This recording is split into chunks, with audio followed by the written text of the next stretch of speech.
Right now at noon, a Missouri senator proposes a bill banning teachers and counselors from talking about gender identity issues. And we've got a wet view from the MoDOT camera at 32nd and Range Line as rain continues to fall, and it's heavy rain in some places. How long is it going to stick around? That answer coming up. The economy was front and center in President Biden's State of the Union address. We look back at some of the key points and the Republican response. The 4 states' most watched news starts now. Missouri lawmakers take up legislation that would prohibit the discussion of gender identity and sexual orientation in schools. This is KOAM News at noon. I'm Tanya Bach. Topping our first 7 minutes. Crowds gather outside the state capitol for 2 hearings on LGBTQ+ bills held Tuesday in the Missouri Senate. Now, the first bill is nicknamed the Vulnerable Child and Compassion Protection Act, introduced by Senator Mike Moon. But as John Kipper reports, those against the bill call it the most aggressive Don't Say Gay bill to date. It's a bill that is not sitting well with the LGBTQ community. Is significantly harmful. We see an uptick in mental health crisis just when bills like this are talked about, let alone when they go into effect. Shira Berkowitz with LGBTQ advocacy group Promo says they're frustrated by Senate Bill 134, which would dramatically affect Missouri teachers. The Vulnerable Child Compassion and Protection Act prohibits any school personnel at a public or charter school from discussing gender identity or sexual orientation with a student unless such person is a licensed mental health provider with prior parental permission. Republican State Senator Andrew Koenig, who represents part of St. Louis County, leads the Education Committee. He told News 4 over the phone some conversations are not appropriate for schools. So I think there's definitely concerns from parents that this indoctrination of gender ideology is happening in the schools. Now, there's countless examples of how this could come into play in the classroom. One example, a student tells a teacher that they're being bullied because they're LGBTQ. The teacher wouldn't be allowed to do much. Often what lawmakers who are creating bills like this are doing so out of their own fears, or fears that their constituents have planted in their minds, and that we should be afraid of LGBT kids, we should be afraid of transgender kids, and we don't know who they are. News 4 reached out to bill sponsor Mike Moon for an interview. He never got back. But we did find a recent newsletter he wrote saying the intent is to reduce or eliminate the possibility of encouraging minors to undergo sex changes or initiate hormone therapy without the approval of parents. It's complete misunderstanding of what it means to be transgender. Berkowitz disagrees with that line of reasoning. The fact that any transgender youth, adult, could be swayed to be so by anybody else is just a fallacy. Koenig says the bill will likely advance out of committee with changes. Those include making sure teachers can teach historic events regarding same-sex marriage, such as Supreme Court decisions. Well, a second bill heard in the Missouri Senate yesterday would prevent people from changing their gender on their birth certificates, and those against this bill say it would make it difficult for transgender people to prove their identity. Well, a similar gathering outside the Capitol in Oklahoma this week protesting the governor's stance on gender care for minors. On Monday, Governor Stitt laid out his vision for Oklahoma during his annual State of the State address. He called on lawmakers to ban all gender transition surgeries and hormone therapies for minors. Lawmakers answered with 17 bills targeting the transgender community. Well, if you like rain, you're in luck. Chris Warner joins us with a first look at the wet forecast. Yeah, we had a little bit of a break this morning in the rain, but as we were tracking out of Oklahoma, more rain showers making it into the area, and here they are. It is raining. 7th and Range Line, wet roads, dark skies, rainy conditions. Same from the MoDOT camera at 32nd and Range Line. It is continuing to rain. In fact, here's a live look at the Skywatch Storm Tracker. There's all that rain. All of this morning was back across parts of central Oklahoma, and it's continuing to overspread the area. And there's a little bit more still back behind all of this that's still set and poised to roll through the area, so we're not quite done with the rain yet. However, there's a flip side to this coin. Some of us have seen a little too much rain. We do have flood watches for Newton, McDonald, Berry, and Lawrence counties, and we do have this aerial flood warning in Berry County that runs until 10. Those flood watches, by the way, go through tomorrow morning at 6. So some of us along and south of I-44 seen a little too much rainfall. Now, as for yesterday, we managed to make it up to 50, saw a little over half an inch of rain at the Joplin Airport. Not far off from our average high, but our low well off the pace. And as we look right now across the area, we're still cool up north, 39 Fort Scott, Iola Yates Center, 40 in Parsons, 45 in Miami. We're sitting at 44 in Joplin and Carthage. We're continuing to watch the rain today and possibly another couple of thunderstorms with some heavier rain. And we might still see a light wintry mix overnight, and we're also keeping an eye on some light snow possible by Friday morning. We'll take a complete look at your full forecast here in a few minutes. Tanya? All right, thanks, Chris. President Biden's second State of the Union address was a lively affair last night. And not surprisingly, the reviews are split along party lines. Nicole D'Antonio has the latest from Capitol Hill. Mr. President! President Biden headed to Wisconsin this morning to speak with union workers and promote his economic agenda. Unemployment rate is at 3.4%, a 50-year low. The economy was also on his mind last night during his second State of the Union address. The president highlighted what he considers his achievements, but he received GOP heckling at levels never before seen when he suggested some Republicans had proposed cutting Medicare and Social Security. Well, I'm glad to see you. No, I tell you, I enjoy conversion. He is simply unfit to serve as commander-in-chief. Former Trump press secretary and newly installed Arkansas Governor Sarah Huckabee Sanders delivered the Republican response. The Biden administration is doubling down on crazy. Last night's speech was one of the rowdiest State of the Union addresses in recent history, with House Speaker Kevin McCarthy actually shushing members of his own party at least 4 times. There is more, I would say, activity in the chamber probably than there used to be. But, you know, I think that's probably characterizes a little bit of the change in our politics. Vice President Kamala Harris believes the president did a good job of dealing with the many distractions. I think the president was in command and he was focused on the American people. There were some suggestions that President Biden used his address last night as a soft launch for a re-election bid. Vice President Harris says if that happens, she'll be running right alongside him. Nicole D'Antonio, CBS News, Capitol Hill. Well, Ukrainian President Volodymyr Zelensky is in the UK asking for more weapons to fight Russia's army. It's his first trip to Britain since the Russian invasion of his country, and Prime Minister Rishi Sunak is promising extra military support, including plans to train Ukrainian pilots to fly sophisticated fighter jets. Zelensky is addressing Parliament and meeting with King Charles III.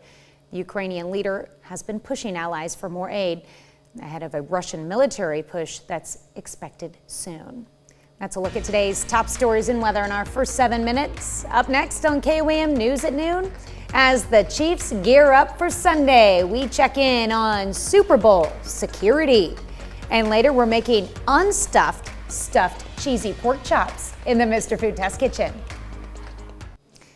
Arizona is getting ready for the huge crowds that are flocking to the state for Sunday's Super Bowl 57. The big game, along with a PGA golf tournament, are expected to attract about 1 million people to the Phoenix area. Chris Van Cleve got an inside look at security preparations on the ground and in the air. Flying in close formation over State Farm Stadium, agents from Customs and Border Protection are keeping watch over the home of Super Bowl Sunday, where security is already tight. And we can respond to agents or officers that need our assistance in just minutes flat. We get that Black Hawk overhead, and we can drop quick reaction force or law enforcement on the ground to handle what might be unfolding. The area around the stadium will be off limits to other aircraft and drones. On the ground, a small army of private security and police are on the job around the clock. At least 24 agencies, state, local, and federal, are providing crews and resources, including nearly 1,000 officers. 5 miles of fencing and 2 million pounds of concrete barriers are already in place. Right now, there is no specific or credible threat. Scott Brown is the Homeland Security Special Agent in charge for Arizona. He says about half the security measures are things fans will never see. Everything going into the stadium gets screened, be that people, be that goods, be that the merchandise that's going in to be sold, including the foods. Teams have been assigned to cybersecurity. Others have already seized counterfeit Super Bowl merchandise. We want everyone to have a fun, safe time. You're that eye in the sky. Exactly. That watchful eye circling from above before, during, and after the big game. I'm Chris Van Cleve, flying over Glendale, Arizona. When a news conference Tuesday about Super Bowl security, speaker after speaker had the same message to the public. If you see something suspicious, alert law enforcement immediately. Still to come on the KOAM News at noon, Mr. Food. Looking for a budget-friendly way to keep your grocery bill in check without looking like you're cutting back? We've got it, and boy, is it tasty. We're not cutting back on any of the rainfall across the area, at least not through tonight and into the overnight hours. We'll tell you about this rain and some other changes coming up after the break.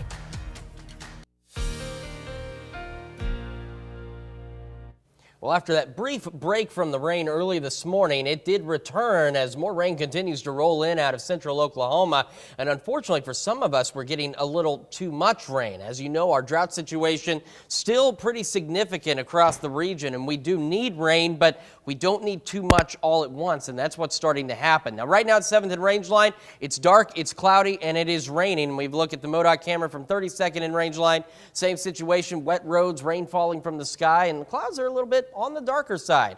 As we take a look at Skywatch Storm Tracker, you can see rain, as promised earlier, overspreading the entire area. Everybody getting in on some of this rain action. There's a little bit more still across parts of Oklahoma, a little bit more back here, and this will continue through the rest of the afternoon and even into the overnight hours. However, again, some of us getting a little too much rain in too short of a period. We do have flood watches for Newton, McDonald, Berry, and Lawrence counties through 6 o'clock tomorrow morning, and we do have an aerial flood warning in Berry County that runs until 10 o'clock tonight. So do remember what you may recall Michael Hayslip and I talking about frequently. Turn around, don't drown. If you see anything or you're aware of an area that floods frequently, especially in Newton, McDonald, Berry, or Lawrence counties, turn around, don't drown.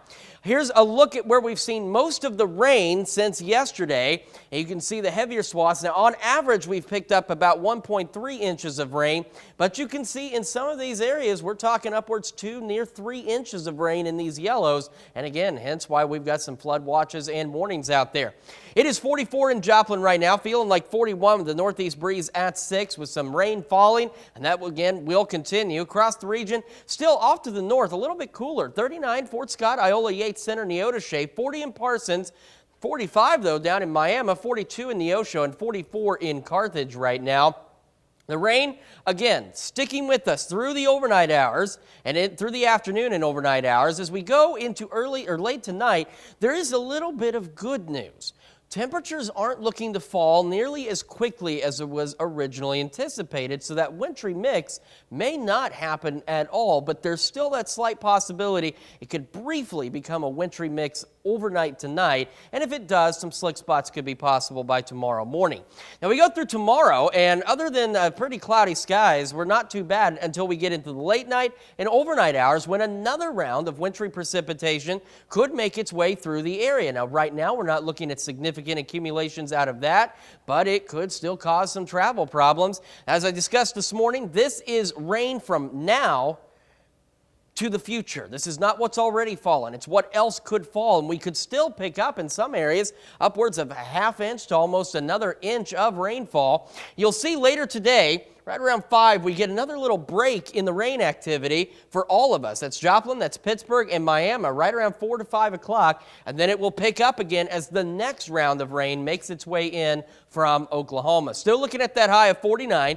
Rain continues into the evening, and as we head into tonight, still getting chilly, down to 35, and tonight we could even have a rumble of thunder or two out there as well, and if we do see any kind of thunderstorm activity, that could lead to some heavier periods of rain. Up to 50 tomorrow, only 39 Friday. But once we get through this particular system, we're going to clear out, warm up through the weekend and into next week before we see another round of rain late Monday and into Tuesday on Valentine's Day. So we got plenty of chances of rain. We just need to get it spread out a little more because, again, some folks getting a little too much too quickly. All right. Well, yes, spread it out. I don't know about the snow, though. I could probably do without that. We're getting closer to spring. Just keep that in mind. Now, we can have some late snows. We've seen late snows, but hopefully we don't see any late snows. We just got to get through all of this first. All right. Thanks, Chris. Well, stick around. We're making stuffed cheesy pork chops when we return. Well, today's recipe looks and tastes like it's fit for royalty, but it won't break the bank. Howard shows us how to make his stuffed pork chops in the Mr. Food Test Kitchen. When it comes to planning what to make for dinner, many of us are looking for meals that are easy on our wallet, yet don't make us feel like we're counting pennies. If that sounds like you, then you're going to go nuts over these stuffed pork chops. To get going, we prepare a box of shortcut stuffing mix according to the package directions, except we add in some sliced fresh mushrooms. Now, while that sits, we saute our thick-cut boneless pork chops that we seasoned in a bit of oil. Once they're browned, we top each with a scoop of our stuffing and place a slice of Munster cheese over that. Layering them like this is a lot easier than trying to stuff them. At this point, we'll add some white wine, cover it, and let it cook just long enough for the cheese to melt. Serve these up with a green veggie, spoon the pan drippings over them, and you have a feast that looks and tastes like it's fit for a king. And only you'll know how budget-friendly it is. To get the recipe for our unstuffed stuffed cheesy pork chops, all you have to do is visit our website. I know you'll be glad you did. I'm Howard in the Mr. Food Test Kitchen, where today we found an unstuffed way for you to say, ooh, it's so good. Well, you can find this recipe along with a lot more good food from the Mr. Food Test Kitchen online. Just go to our website at KOAMnewsnow.com. Here's a look at our 4-state market prices.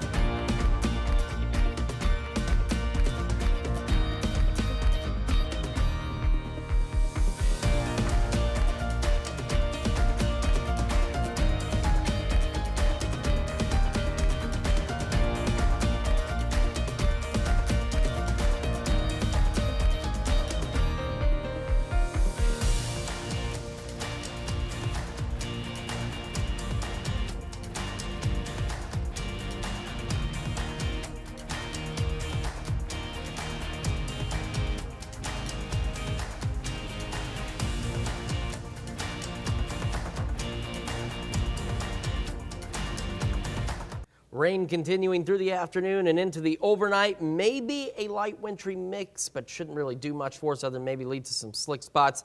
Some light snow possible again Thursday night and a Friday morning. More slick spots possible, but no major accumulations. And we warm up through the weekend and into next week. And then we watch additional rain chances moving into the area. All right, what do we have coming up tonight at 5? A lot at 5. For starters, the latest health report is out concerning the so-called triple-demic, COVID-19, RSV, and flu.